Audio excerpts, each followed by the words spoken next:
Alright folks, it's James Johnson. I'm back. It's episode 3 of my tutorial series. And last episode you got to hear me eat chips. The episode before that you got to not really hear me over the music. If you're not aware, I'm kind of new to YouTubing, and this is some of my first videos I've made. I'm figuring out some of the mistakes that I'm making as I'm going, and hopefully in the near future I'll be a little more proficient at what I'm doing. But bear with me. I apologize for any of my rookie mistakes I've made. I'm sure I'm going to make a ton more in the future. Anyway, with that being said, back to teaching you guys about Crusader Kings. So I'm going to go ahead and get that time ticking again. Actually, I think I'm going to slow it down a little bit. I know that makes for a slower video, but I feel like I'm not getting the opportunity to teach. And so I've left out a lot of some of the basic stuff. So let's try to go over some sort of basic premise of the game that's important for all players to know. And that's these statistics here. The top statistic being diplomacy is the part in the brackets is your state diplomacy. The part outside of the brackets is your personal diplomacy. As you can see, I'm a terrible diplomat. So how are these numbers figured?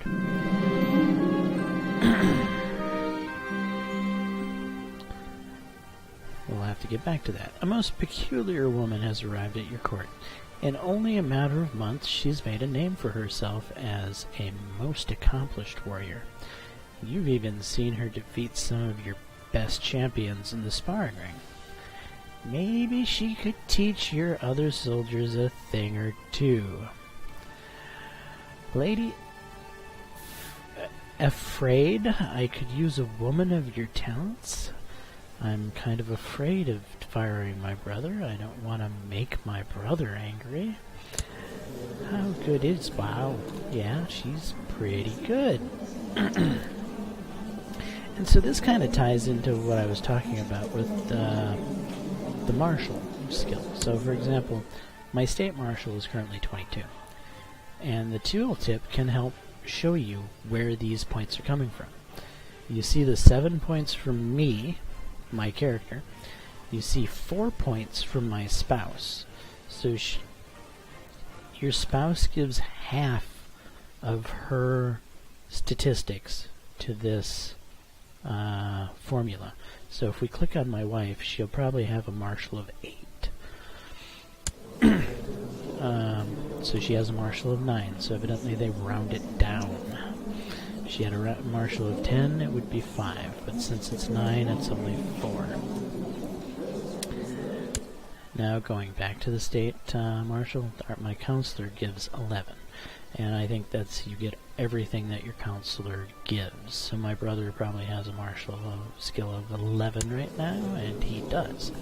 And that's how you get that figure. Well, as you can see, 11 is a bit less than Afraid's 24. This would increase my state military by a whopping 13 points. That is a fairly substantial leap. And it's not one I can ignore. And if I don't give this lady a position, I'm afraid of what might happen to me. Sorry, had to go there. So, yep, my brother's gonna get benched here.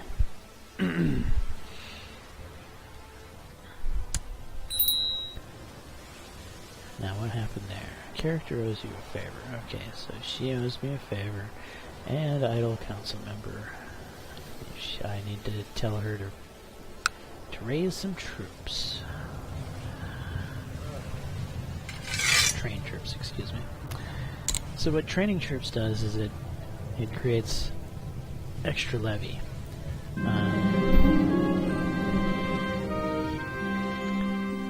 Boy, these pop-ups keep happening before I'm finished explaining anything. So anyway, if you noticed, I think a while back I had like 404 troops as my capacity. You can see that making that change has raised me up to 506 possible troops. So that's an additional 70 troops I just got by switching out that counselor. Alright, so what's happening here? Recently I've notified the pitiful state of my wife, Queen Anza. I've just been informed that the cause of her aches and fatigue is a case of the flu. Well, that sucks. I don't have a doctor to take care of my beloved wife right now. She's gonna have to deal with the flu all on her own. With that being said, let's see if maybe some doctors haven't appeared in the world in the last little bit of time we've had. Of course, there's men not in prison. Doesn't matter if they're married or not. Ruler no. In diplomatic range, yes. Join court, yes. We do in fact have 2 people that are elf and one's a mystic. At 15, there is my doctor I've been needing.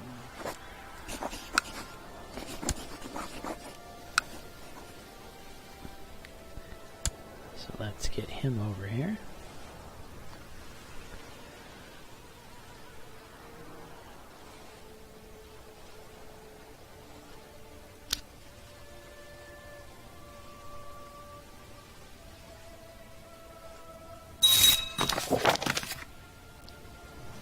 Took him a while to arrive.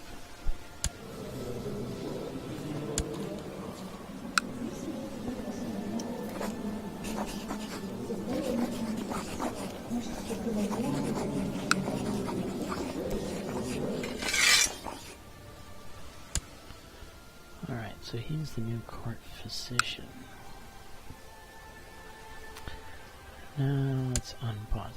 Now I was explaining some of these concepts. So the way it works with military, it works across the board. So with diplomacy, your chancellor is the counselor that adds his points to it. Then your spouse gives half of her points, and you give, in this instance, I give my measly 1 to the formula to show that I have a horrible state diplomacy. And it works the same way all the way down the road. So that's important to know. Now, military, obviously it affects the amounts of troops you have. Diplomacy, it affects people's opinion. If I click on, let's say Wessex, and we'll go over here and look at this king. How does he feel about me? My state diplomacy is a +5, so he has a 5 opinion modifier towards me. It's not a lot. So he could think more of me if I had some decent diplomacy, but unfortunately I don't.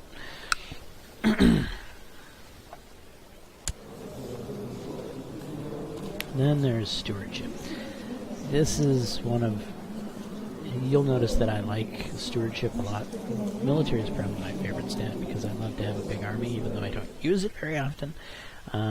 Stewardship allows me to pay that big army. So the better stewardship you have, the more tax income that you'll have. And also more to mez size. So how many provinces you get to control is also dictated by how high your stewardship is. Then there's intrigue, which is basically your ability to smell a plot, make sure you don't get killed by your scheming spy master who's about to poison you with Bengay, or whatever he's going to use. Imagine being poisoned with Bengay. Anyway, so we got learning here. That's the last thing. So learning is a catch-all. And what I mean by catch-all is that it affects a combination of everything. Learning plus martial the combination of the two will affect your military advancement technology. Military plus stewardship, or learning plus stewardship, affects your economy, and so on and so forth. Culture is, So anyway, having high learning will affect all of your technology across the board because it influences each one to an extent.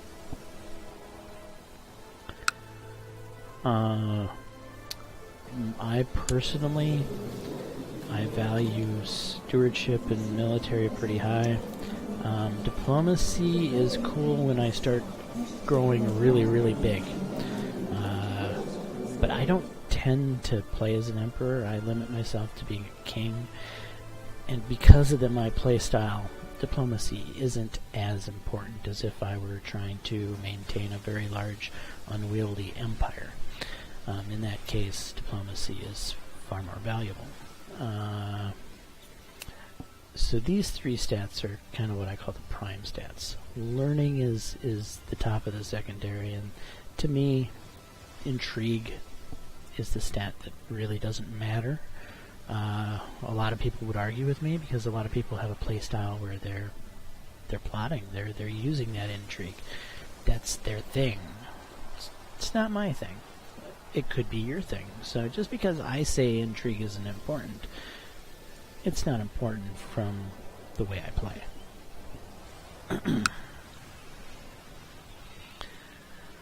Alright, so we have that dangerous faction. That's beautiful. My count, he's mad. He's thinking about revolting. Hopefully that happens.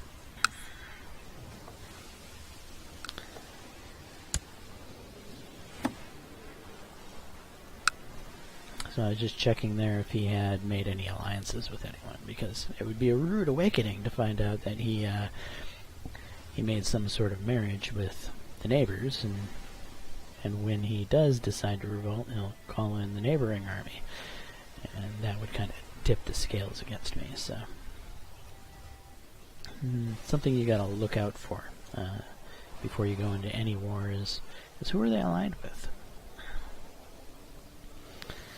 So I think before the last time we were playing, I was trying to go through these map modes to explain what the map modes do, and just didn't quite get through them. This one is de jure duchies. Okay, this is an excellent map mode. As you can see, this province here in Urgen, the one that I plan to take, is part of my de jure duchy. It means it's rightfully part of mine, so I'll always be able to declare a war. I'll always have a casus belli to declare war to take this, because I am the holder of this duchy title, so it's technically supposed to belong to me. Okay, what's going on? Oh, my wife died from the flu. Well, there goes my baby manufacturing facility. I guess that's what happens when you run the risk of not having a doctor.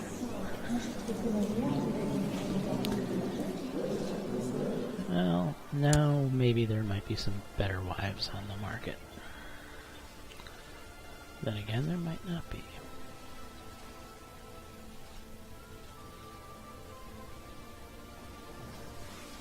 And yes, if you remember what it was like the first time I was picking out a wife, it's probably going to take a similar amount of time. I apologize now.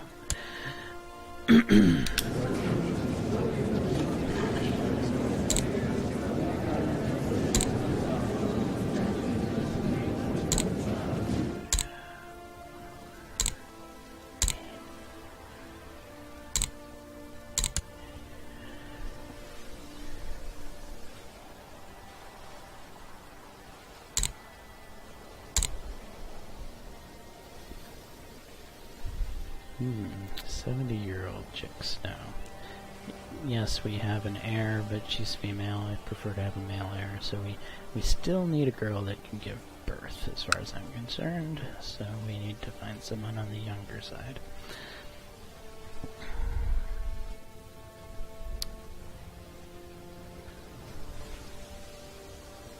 So I'm just going to sort this list by age.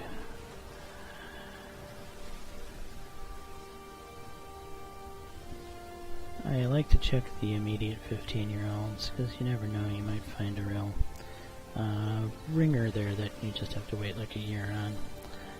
But none of them look like ringers. They're eh. That's a lot of diplomacy to offset my horrible diplomacy, but she has nothing else, so no.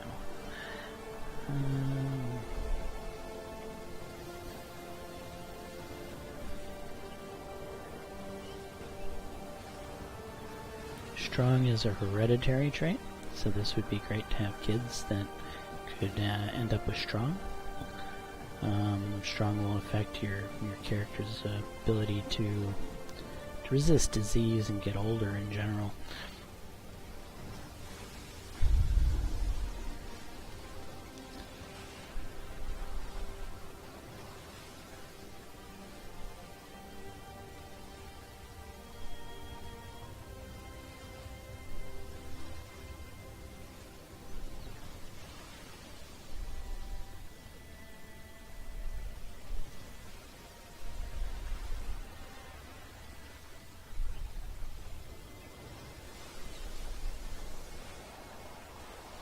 I'm already up in the 50s. There's quite a leap between 24 and... There's literally no 30-year-olds available. So yeah, the pickings look even worse than they did before.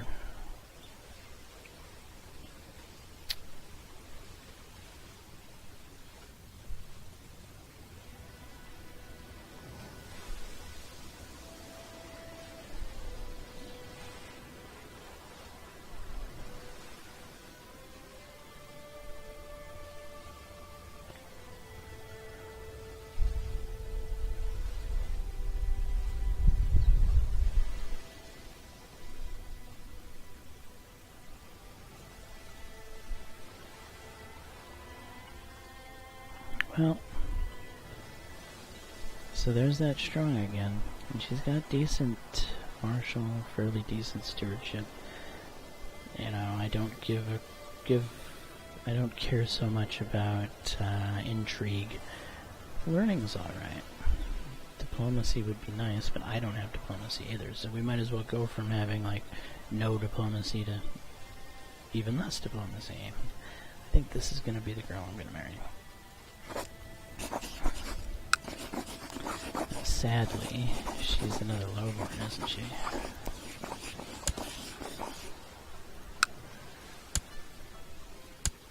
Yeah, so I still didn't get out of the hole from the last prestige hit.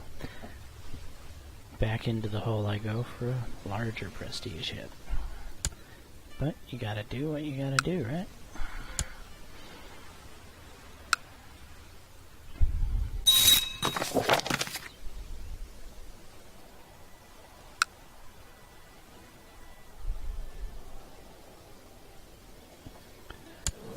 Alright, and you don't get the opportunity to collect money or prestige off of your second wife. Kind of like happens for one royal marriage per character, if you will. So he's still being uppity, and we'll do nothing about it.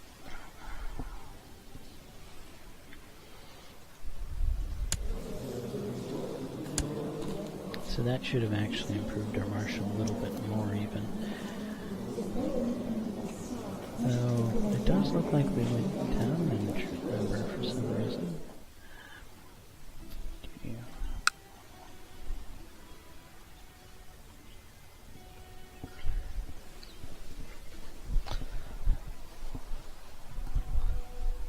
Alright, so going back through these map modes. So we just looked at de jure duchies. De jure kingdoms is obviously the same thing, but at a kingdom level. So you can see this is the de jure kingdom of Wales with Cornwall and these, the Duchy of Debarth, Duchy of Powys, and Duchy of Gwynedd. Duchy of Cornwall down here. So there's 4 duchies in this kingdom. it only actually takes technically 1, 2, 3, 4, 5, 6 provinces in order to make the Kingdom of Wales. Really easy kingdom to make.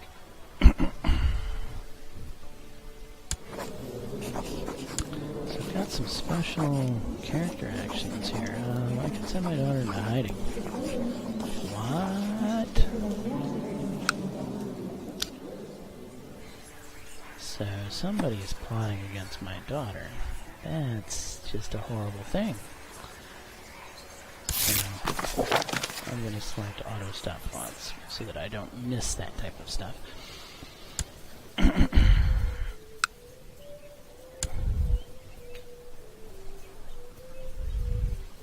And Disher Empires is just the bigger level.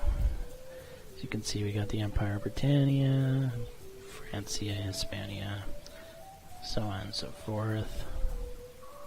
Kind of give you a look at the world here.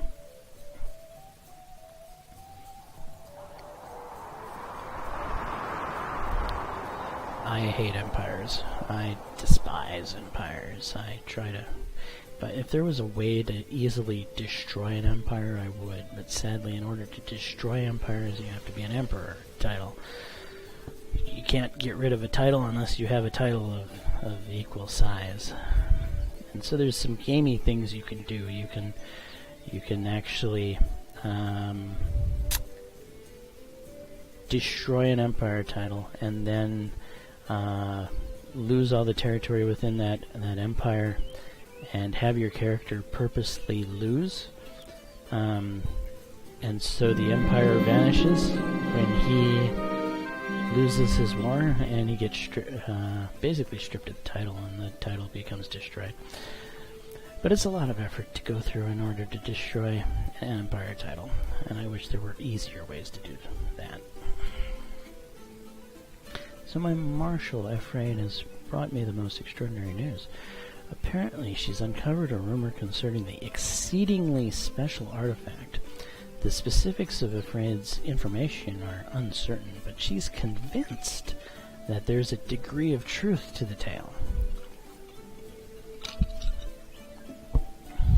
Really?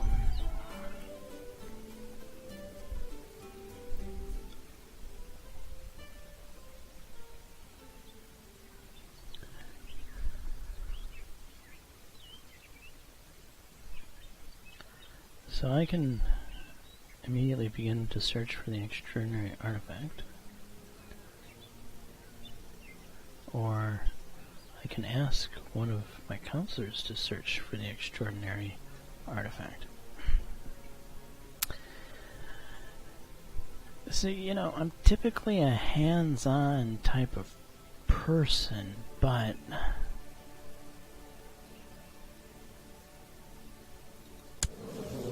I am also paranoid. And there's a good chance that I'm being set up for some sort of trap here. And as a paranoid individual, I don't want to fall into a trap. That's what I have counselors for, so they're going to go look for it for me.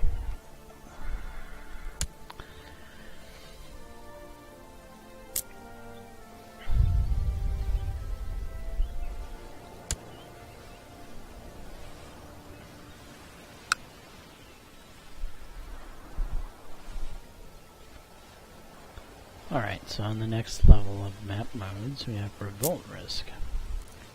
As we can see, our neighboring adjacent province here is ready to revolt. But we're fine.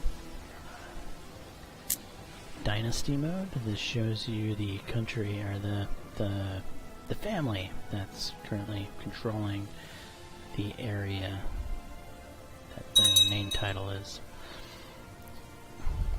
So for me, you can see Pendragon there very slightly. We'll make that get bigger as we go on. Oh, there we are. We'll do nothing again. And my steward has been working hard. Yay, good for him. Oh, look, that revolt happened.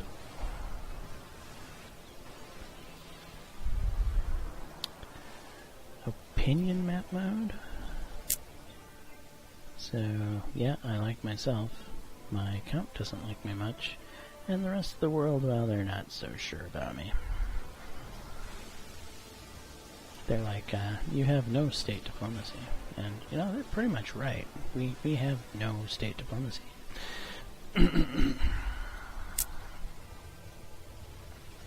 Direct vassals, which, that's just this guy.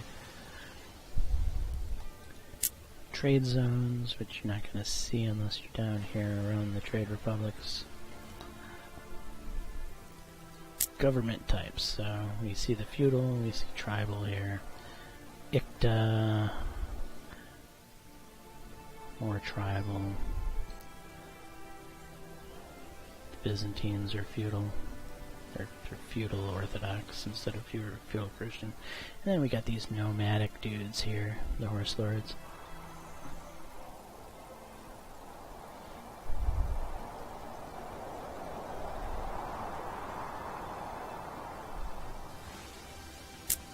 Defensive packs, I did turn them on this playthrough. I don't think there's going to be any... Well, yeah, there are some formed already against the Byzantine Empire. Not surprising. And epidemics. Any epidemics in the world? Not right now. So yeah, that's the map modes. So we've made it through the map modes. It only took the second video. What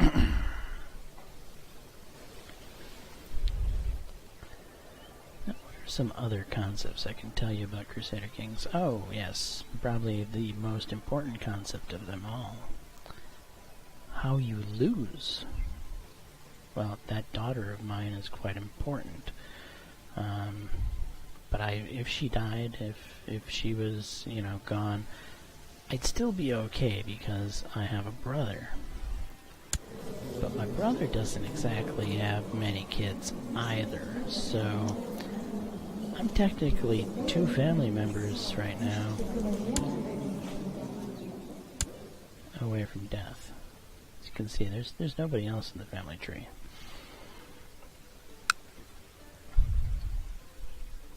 So this is about as scary of a start as you get in the game as far as from a family perspective. Usually once the game starts going on, your family grows pretty large and you typically don't have to worry about losing because, you know, your daughter or somebody died. But in the beginning of the game, that is a real threat and something you need to look out for.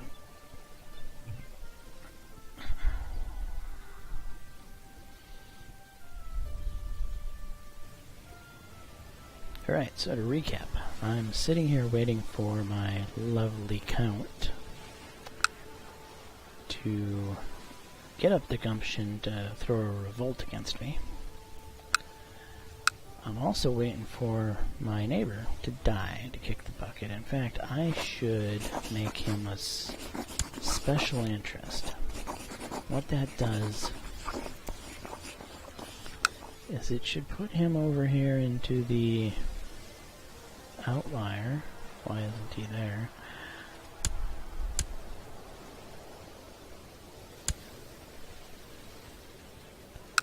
I didn't have it on. Okay, so now he's over here. And I will get messages about what happens to him. The message I most want to see is that he has kicked the bucket. He's no longer with us.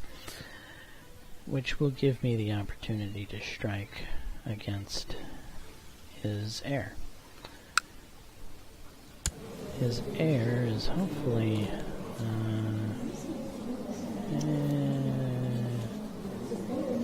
okay-ish in the military staff. And he will own both of these territories, so he'll probably be sitting around 1,000 troops that I'll have to deal with.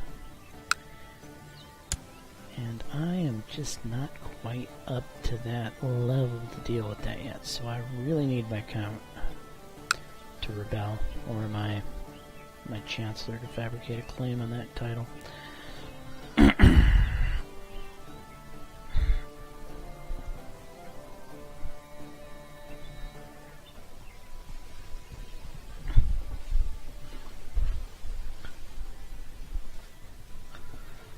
course, I do have the Kingdom of Kent over here that I have a non-aggression pact with. I could change this to an actual alliance, and he would give me all 431 more troops to throw into the equation, which is kind of meh. So after months of fighting and arguments and tears, my spouse suggested separate bedchambers.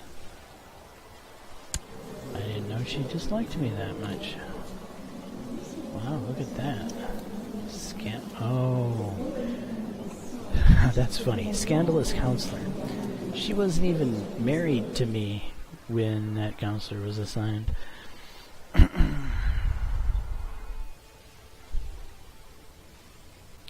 Rekindle love. Yes, let's rekindle the love, please. And in fact, I need you to like me, so I'm gonna do something that, well, sucks, but here, have some money, honey. And also, you need to do some high honor. Okay, and yeah, still that. We'll do nothing for now. So the reason I gave her the title and I gave her the money is because I need this number to be higher as possible. The higher it is, the more likely that they might actually sleep together and have some kids.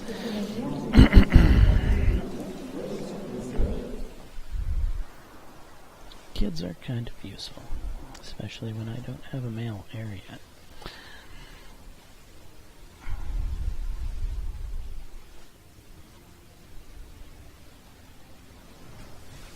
I could even make her the designated regent. In fact, I think I will.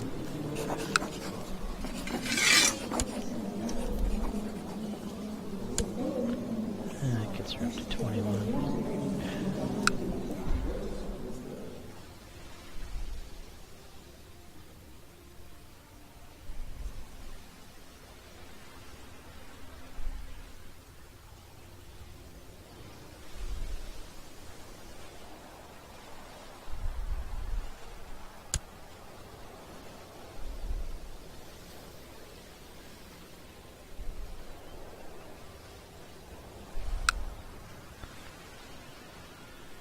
So what's going on in the rest of the world? We have a French revolt.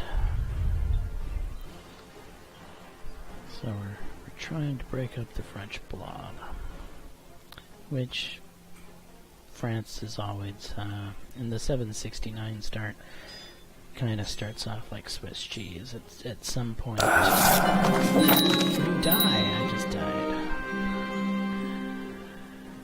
Well, that wasn't exactly what I wanted to have happen.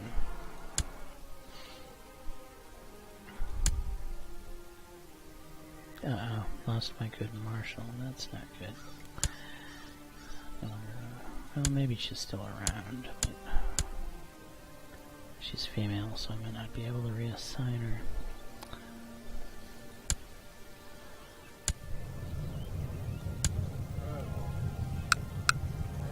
Nope, I can't reassign her, but at least I have a fairly capable marshal here to take the place.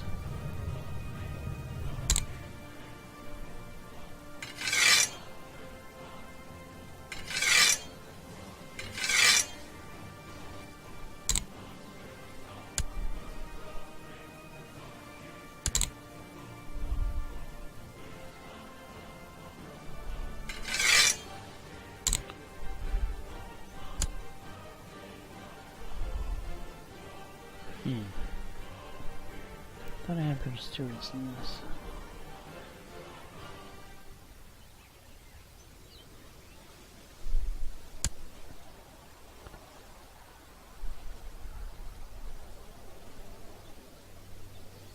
He's just not happy with me.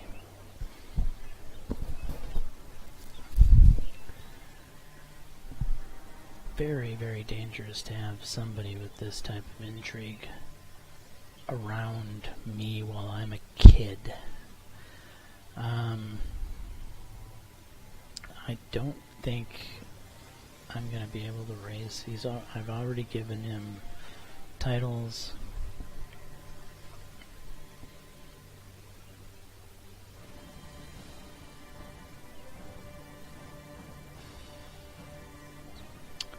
And nobody's a fan of me because I'm a female heir, and a kid at that, to boot.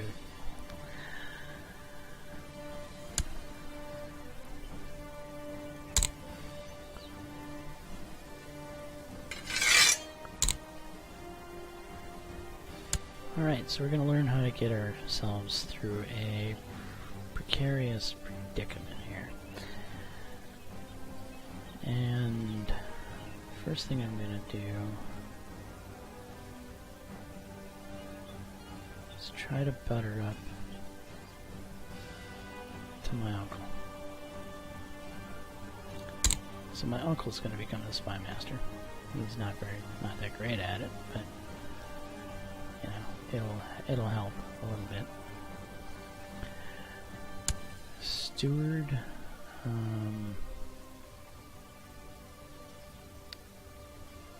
no, good. He's terrible at espionage.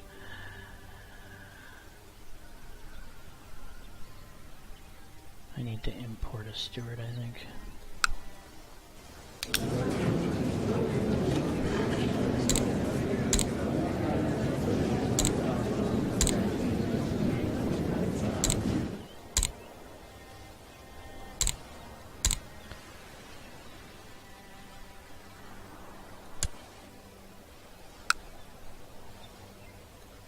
Probably not going to be a lot of people that are going to be too thrilled about joining.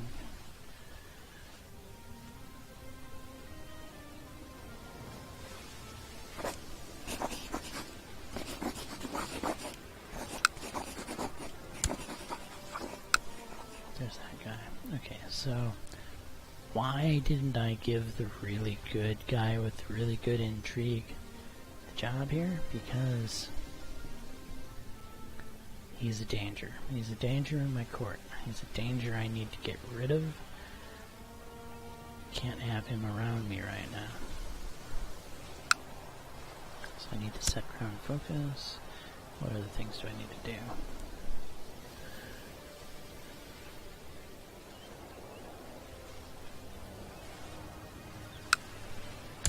What's the trip dispatch now? 345. 381. Oh, that's good. He might think about revolting. And yeah, let's concentrate and get rid of the dude in my court that needs to go. Mr. I'm too good at intrigue for my own good.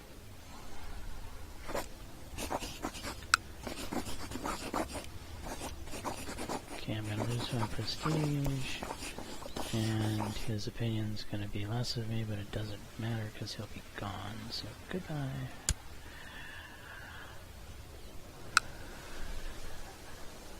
Now what that did is it freed up a title. I'm going to move the clock forward to get my steward here.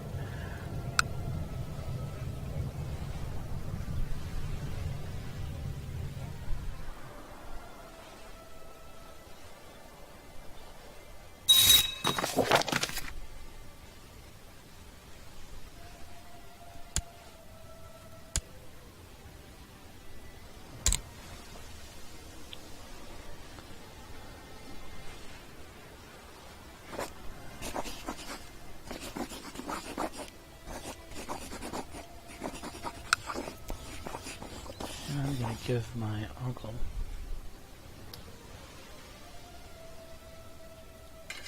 the title that I freed up.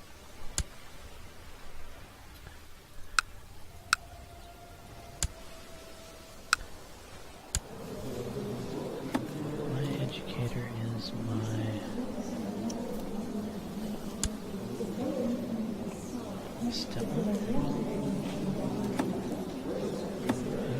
Boy, stepmother is an educator, Anglo-Saxon, which I shouldn't have to worry about losing my Welshness. She's alright. But who else can teach me?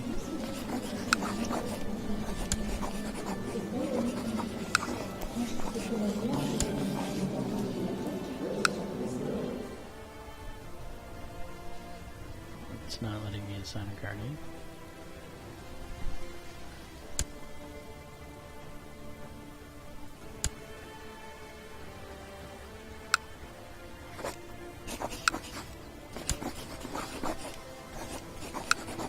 Alright, that's different.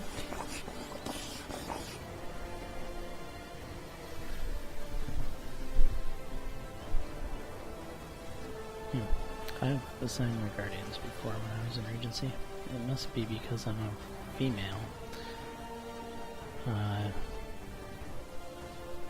No, as a male, I get the option to do it.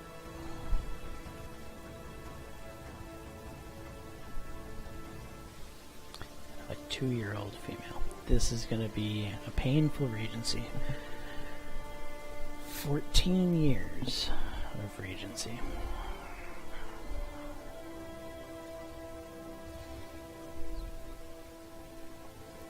Will I make it through?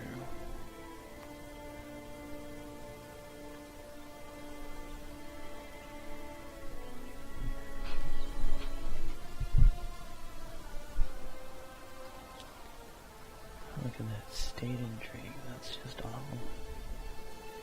I have no skills, do I? No. I have no... Oh, my regent. My regent doesn't have any. Sweet.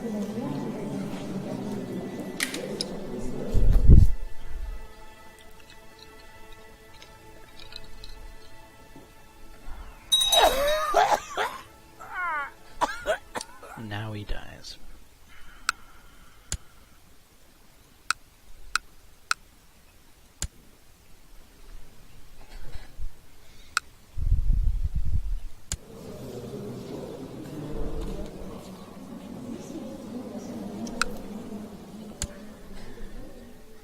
I do not have the troops to compete with him right now, but I need to get the troops to compete with him soon, so...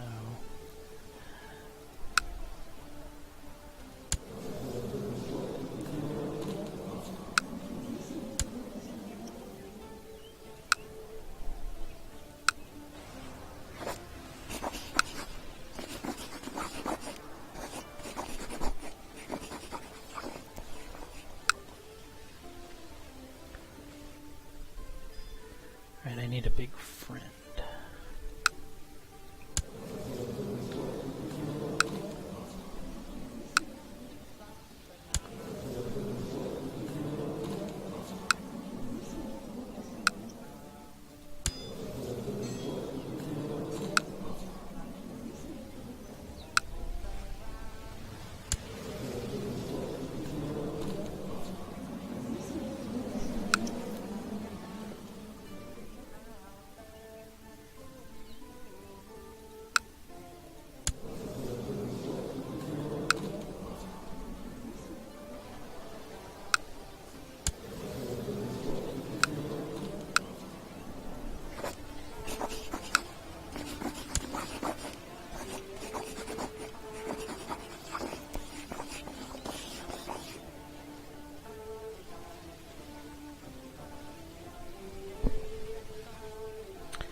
So I'm gonna actually attempt to betroth myself to the sickly infant,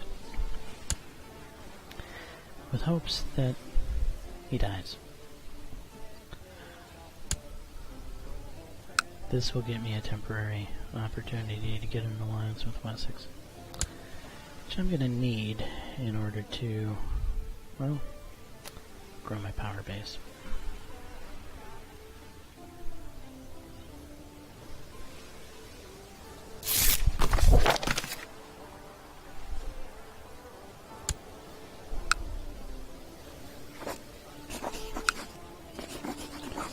Don't want an alliance.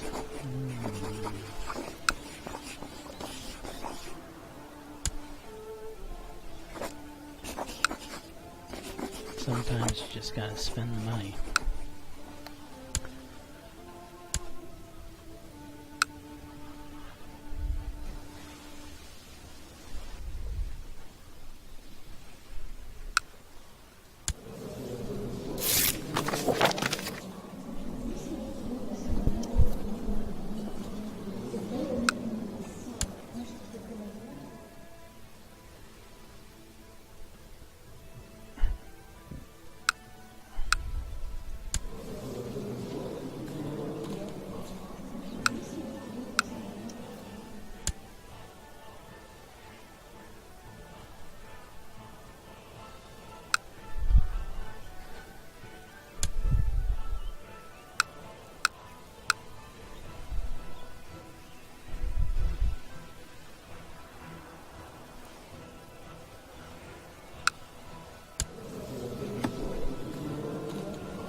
Alright, so basically what I'm contemplating is pulling a trigger on a war right now, basically utilizing Wessex as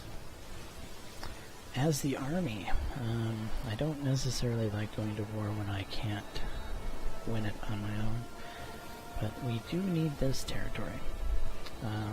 We need to start, collecting our power base and strengthening the internal kingdom of Camelot.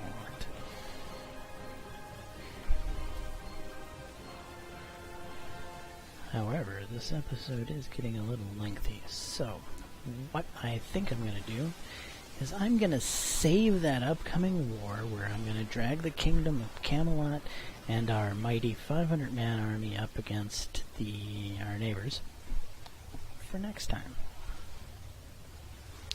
With that being said, this has been the third episode in my tutorial Let's Play, if you will. I don't know if you've learned as much from this episode as the previous ones, but hopefully you got something from it, and I look forward to doing the next one, and hopefully I'm getting a little better at this YouTubing stuff. Until then, have a great day.